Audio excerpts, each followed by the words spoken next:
किसी ने क्या खूब कहा है कि मेरे दो चार ख्वाब हैं जिन्हें मैं आसमां से दूर चाहता हूँ, चाहे जिंदगी गुमनाम रहे, मौत में मशहूर चाहता हूँ। वैसे तो महाभारत में ऐसे कई मौके आए जब श्री कृष्ण की जान जा सकती थी, लेकिन उन्होंने बहुत ही चतुराई और शक्ति से खुद को बचाए रखा। एक बार वे काल यवन के चंगुल से बच निकले थे। दूसरी बार जब द्रौपदी का स्वयंवर होने वाला था तो श्री कृष्ण अकेले ही थे और वह भी निहत्थे। अपने कट्टर दुश्मन जरासंध के पास उन्हें समझाने पहुंच गए थे। इसी तरह एक बार जब उन्हें हस्तिनापुर पांडवों का शांति प्रस्ताव लेकर अकेले ही जाना पड़ा था, तब उन्होंने दो कार्य किए थे। शांति दूत बनकर हस्तिनापुर जा रहे श्री कृष्ण से द्रौपदी ने कहा, ऐसी शांति की बात मत करना जैसे कि आप सब कुछ भूल गए हैं। क्या आप भूल गए कि मेरा द्यूत सभा में सबके सामने अपमान हुआ था? द्रौपदी ने श्री कृष्ण को शांति दूत बनकर हस्तिनापुर जाने से पहले याद दिलाया कि दुर्योधन ने द्यूत सभा में उन्हें सबके सामने अपमानित किया था। उन्होंने कहा कि कैसे दुर्योधन ने उन्हें अपनी संपत्ति के रूप में दांव पर लगाया था और उन्हें सबके सामने वस्त्र रहित कर दिया था। द्रौपदी ने श्री कृष्ण से पूछा कि क्या वे इन अपमानों को भूल गए हैं और अब शांति की बात कर रहे हैं? कृष्ण ने कहा, मैं यह सब जानता हूँ। तुम्हारे यह खुले हुए केस मैं देख रहा हूँ, उनमें भरी हुई कुरु राजसभा की धूल मैं देख रहा हूँ और उस धूल की दुर्गंध भी मुझ तक आ रही है। फिर भी कृष्णा, शांति तो शांति है। द्रौपदी ने कहा, मैं तुम्हें उस हारी हुई बाजी की शपथ देती हूँ कान्हा, शांति नहीं युद्ध लेकर आना। कौरवों और पांडवों के बीच युद्ध को रोकने के अंतिम प्रयास के तौर पर भगवान श्री कृष्ण ने हस्तिनापुर जाने का निर्णय लिया, लेकिन वहां शकुनी और दुर्योधन अपनी कुटिल नीति के तहत श्री कृष्ण को मारना चाहते थे ताकि पांडवों का सबसे मजबूत पक्ष समाप्त हो जाए। ऐसे में श्री कृष्ण यह जानते थे कि हस्तिनापुर में मैं यदि कहीं सुरक्षित रह सकता हूँ तो वह है विदुर का घर। विदुर की पत्नी एक यदुवंशी थी। दूसरी बात यह कि विदुर का दुर्योधन और शकुनी ने कई बार अपमान किया था, तो विदुर भी कहीं न कहीं दुर्योधन से चिढ़ते थे। दुर्योधन ने जब विदुर का अपमान किया था तो उन्होंने भरी सभा में ही यह निर्णय ले लिया था कि यदि वो उस पर विश्वास ही नहीं करता तो वे भी युद्ध नहीं लड़ना चाहते। ऐसा कहकर विदुर युद्ध नहीं लड़ने गए थे। जब श्री कृष्ण रात को विदुर के यहाँ रुके तो विदुर ने श्री कृष्ण को समझाया था कि आप यहाँ क्यों आ गए। वह दुष्ट दुर्योधन किसी की नहीं सुन रहा है, वह आपका भी अपमान जरूर करेगा। श्री कृष्ण जानते थे कि दुर्योधन भरी सभा में मेरा भी अपमान कर सकता है और उसके बाद परिस्थितियां बदल जाएंगी। ऐसे में हस्तिनापुर में उन्होंने विदुर के यहाँ रहने का फैसला किया, क्योंकि विदुर के पास एक ऐसा हथियार था जो अर्जुन के गांडीव से भी कई गुना शक्तिशाली था। विदुर के सहयोग से ही श्री कृष्ण ने हस्तिनापुर और राजमहल में ससम्मान प्रवेश किया। दूसरा कार्य, भगवान कृष्ण सात्विकी की योग्यता और निष्ठा पर बहुत विश्वास करते थे। जब वे पांडवों के शांति दूत बनकर हस्तिनापुर गए तो अपने साथ केवल सात्विकी को ले गए।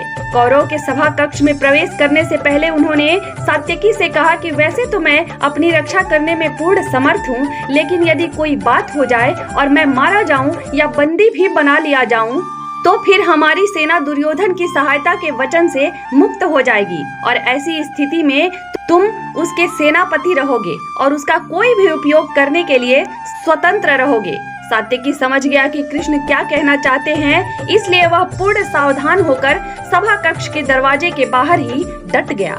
सात्विकी पर विश्वास के कारण ही दुर्योधन के व्यवहार को देखकर सभा कक्ष में कृष्ण ने कौरवों को धमकाया था कि दूत के रूप में आए हुए मेरे साथ यहाँ कोई अनिष्ट करने से पहले आपको यह सोच लेना चाहिए कि जब हमारी यादव सेना के पास यह समाचार पहुँचेगा तो वह हस्तिनापुर की सड़कों पर क्या गजब ढाएगी। यह सुनते ही सारे कौरव कांप गए और शकुनी सहित उन्होंने दुर्योधन को कोई मूर्खता करने से रोक दिया।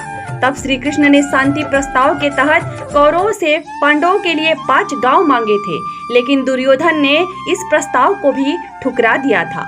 जब उनका प्रयास असफल हो गया तो युद्ध भी अवश्यंभावी हो गया। इस स्थिति में ये आवश्यक था कि वे पांडवों की शक्ति जितनी बढ़ा सकते थे उतनी बढ़ाएं। इसी कारण उन्होंने वापस लौटते समय कर्ण से मिलने का निश्चय किया।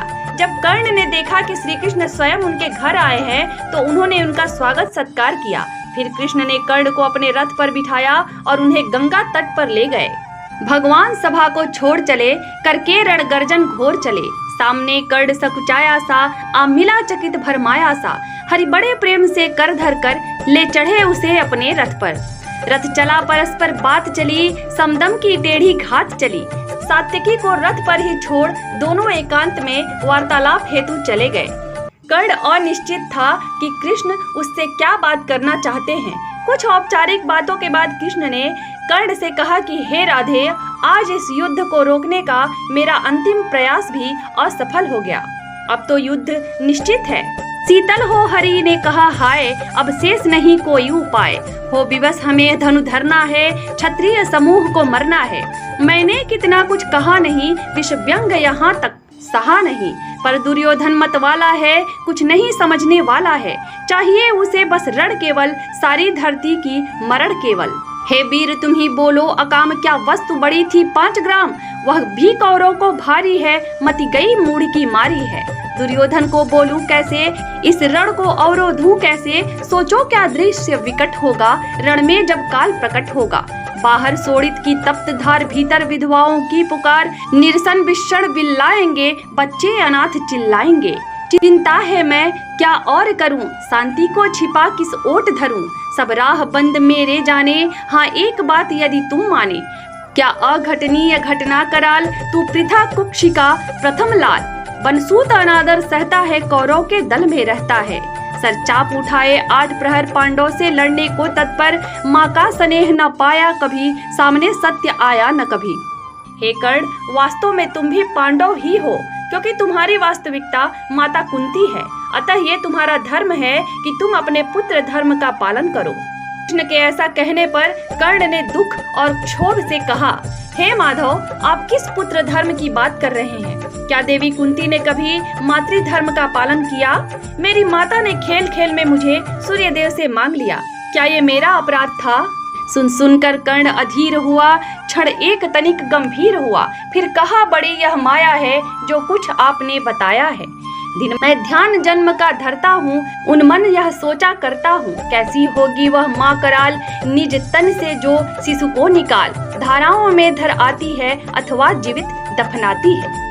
मैं सूत वंश में पलता था, अपमान अनल में जलता था। सब देख रही थी दृश्य प्रथा, माँ की ममता पर हुई वृथा। छिपकर भी तो सुधि ले न सकी, छाया आंचल भी दे न सकी। कुंती की जिस भय से भरी रही, तज मुझे दूर हट खड़ी रही। वह पाप अभी भी है मुझ में, वह साप अभी भी है मुझ में। क्या हुआ कि वह डर जाएगा, कुंती को काट न खाएगा। निश्चल पवित्र अनुराग लिए, मेरा समस्त सौभाग्य लिए। कुंती ने केवल जन्म दिया, राधा ने माँ का कर्म किया। पर कहते जिसे असल जीवन देने आया वह दुर्योधन। वह नहीं भिन्न माता से है, बढ़कर सहोदर भ्राता से है। राजा से रंक बना करके, यशमान मुकुट पहना करके, बाहों में मुझको उठा करके, सामने जगत के ला करके। कर्तव्य क्या क्या न किए उसने, मुझको नव जन्म दिया उसने। है ऋणी कर्म का रोम रोम, जानते सत्य यह सूर्य सोम। सुरपुर से भी मुख मोड़ूंगा, केशव मैं उसे न छोड़ूंगा। साम्राज्य बनेंगे धर्मराज, या पाएगा कुरुराज ताज। लड़ना भर मेरा काम रहा, दुर्योधन का संग्राम रहा। अच्छा अब चला प्रणाम आर्य, हो सिद्ध समर के शीघ्र कार्य। रण में ही अब दर्शन होंगे, सार से चरण स्पर्शन होंगे। उसके उस खेल का परिणाम ये हुए कि मुझे जन्म लेते ही त्याग दिया गया, क्योंकि उनकी दृष्टि में मैं अवैध था। इसमें मेरा क्या दोष था? मैं एक क्षत्रिय था, किंतु सूत पुत्र का तमगा मेरे साथ जोड़ दिया गया, उसमें मेरा क्या दोष था? मैं एक राजकुमार था, किंतु पूरा जीवन मैंने आवश्यक वस्तुओं के अभाव में एक दरिद्र के भांति बिताया, किंतु कभी उसका पश्चाताप नहीं किया। मुझे किसी बड़े गुरु से शिक्षा नहीं मिली, यहाँ तक कि द्रोणाचार्य ने मुझे सूत होने के कारण अपने आश्रम में स्थान नहीं दिया। उसमें मेरा क्या दोष था? अपने आप को सिद्ध करने के लिए मुझे गुरु परशुराम से शिक्षा प्राप्त हुई। उन्होंने मुझसे पूछा कि क्या मैं क्षत्रिय हूँ, और मैंने सत्य कहा कि मैं क्षत्रिय नहीं हूँ, क्योंकि उस समय तक मुझे अपने जन्म का ज्ञान नहीं था। किंतु फिर भी अकारण मुझे उनके श्राप का भाजन बनना पड़ा। इसमें मेरा क्या दोष था? रंगभूमि में मुझे केवल मेरी जाति के कारण अर्जुन से युद्ध करने रोक दिया गया और पूरे हस्तिनापुर के समक्ष मुझे लज्जित किया गया। किस कारण? द्रौपदी के स्वयंवर में मुझे पूरे समाज के सामने सूत पुत्र कहकर लज्जित किया गया। क्या इस कुल में जन्म लेना या ना लेना मेरे वश में था? पांडवों ने हर समय हर स्थान में बात बात पर मेरे जन्म और जाति का मजाक उड़ाया और मैं कुछ ना कह सका। और आज देख लो, मेरी माता द्वारा की गई भूल का ये परिणाम है कि मैं स्वयं अपने भाई के वध करने को प्रतिबद्ध हूँ। अब इन सब के अतिरिक्त मैं आपको अपने क्षोभ का और क्या कारण बताऊं? कर्ण की बातें सुनकर कृष्ण मंद मंद मुस्कुराते हुए बोले, कर्ण, तुम सूत पुत्र कहलाए तो मैं भी यादव कुल में जन्मा। मेरे माता पिता को बिना कारण कारावास में डाल दिया था, जहां उन्होंने 21 वर्षों तक कष्ट भोगा। मेरे जन्म से पहले ही मेरे 7 भाइयों की हत्या कर दी गई। मेरा जन्म ही कारागार में हुआ। मेरे जन्म से पहले ही मेरी मृत्यु मेरी प्रतीक्षा कर रही थी। जिस दिन मेरा जन्म हुआ, मेरे माता पिता को अलग होना पड़ा। जन्म लेते ही मुझे किसी अन्य व्यक्ति को सौंप दिया गया। जब मैं चल भी नहीं पाता था, तब मेरे ऊपर अनेक प्राणघातक हमले हुए। राजकुमार तो मैं भी था, किंतु मैंने अपना पूरा बचपन गौओं को चराया, उनका गोबर उठाया और कठिन परिश्रम किया। जिस आयु में बच्चे गुरुकुल में जाते हैं, उस आयु में मुझे कठिन परिश्रम करना पड़ा। ना कोई शिक्षा, ना कोई गुरु और ना गुरुकुल। मेरा शत्रु कोई और नहीं, मेरे अपने मामा ही थे। मैंने जिस स्त्री से प्रेम किया, अपने कर्तव्य का वहन करने के लिए मुझे उसे भी त्यागना पड़ा। यही नहीं, मुझे मेरे पालक माता पिता को भी छोड़कर जाना पड़ा। 12 वर्ष की आयु में जब बालक अपने माँ बाप के गोद में खेलते थे, मुझे स्वयं अपने हाथों अपने मामा का वध करना पड़ा। युवा होने के बाद प्रथम बार मुझे गुरु का सानिध्य मिला। ये अलग बात है कि मैंने अपनी शिक्षा केवल 64 दिनों में पूर्ण कर ली। जरासंध के प्रकोप से अपनी प्रजा को बचाने के लिए मुझे अपनी मातृभूमि का त्याग करना पड़ा और द्वारिका नगरी में शरण लेनी पड़ी। मुझे विवाह करने के लिए कन्या हरण और युद्ध करना पड़ा। मुझे ना चाहते हुए भी सैकड़ों विवाह या तो राजनीतिक कारणों से करने पड़े या उनसे जिन्हें मैंने नरकासुर से छुड़ाया था। अकारण ही मुझ पर छली एवं चोर होने का लांछन लगाया गया। और आज ही देख लो, मेरे पास सब कुछ होते हुए भी मुझे एक भयंकर युद्ध लड़ना पड़ेगा। और यही नहीं, इतिहास मुझे ही इसका दोषी समझेगा। रथ से राधेय उतर आया, हरि के मन में विस्मय छाया। बोले कि वीर सतबार धन्य, तू तुझसा न मित्र कोई अनन्य।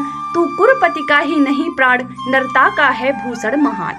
चुनौतियां हर किसी के जीवन में होती हैं, लेकिन वो उसे किस प्रकार लेकर आगे बढ़ता है, वही उसकी नियति तय करता है। हालांकि कृष्ण के इतना समझाने पर भी कर्ण किसी भी मूल्य पर दुर्योधन को छोड़ने को तैयार ना हुआ। और फिर आगे का इतिहास तो सबको पता है।